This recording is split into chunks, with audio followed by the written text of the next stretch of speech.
भारतमाला कैंप्रु डकायती मामलें 3 गिरफ। कोरापुट जिला बोरीगुमा कामरा अंचल भारतमाला निर्माण कार्य चलता बेले रास्ता निर्माण पर श्रमिक और सुपरभाइजर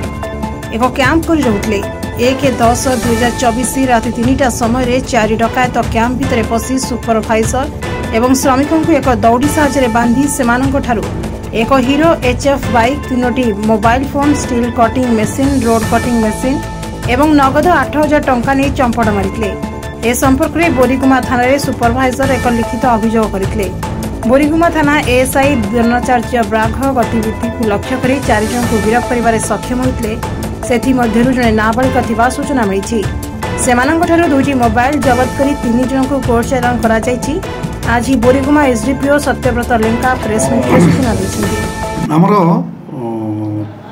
ये 24 मसीह 214/1/10/24 गोटे केस होता से जो भारतमाला अच्छी रोडेज अच्छी काम करुँची सेठी जबरदस्त पशि राति मारपिट कर 4 जन को मारी पिटिकी सेठू यूटेनसिल्स आ मोबाइल टंका सब लुट करते ताकू आमर द्रोणाचार्य बाग आम बोरीगुमा थाना केस तदंत करते तापर आमे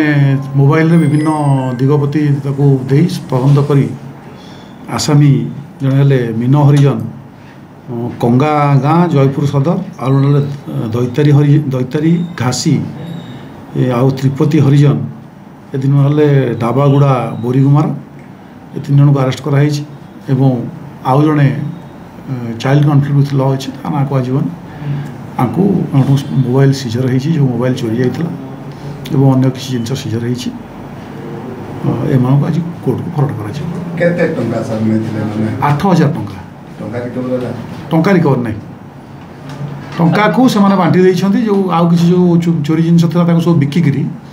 से पैसा को बांटी देइछन्ती जो बांटी देइथिले 6,000 टंका हिसाब से जो बांटी देइथिले से मानिछन्ती आंको नारे केस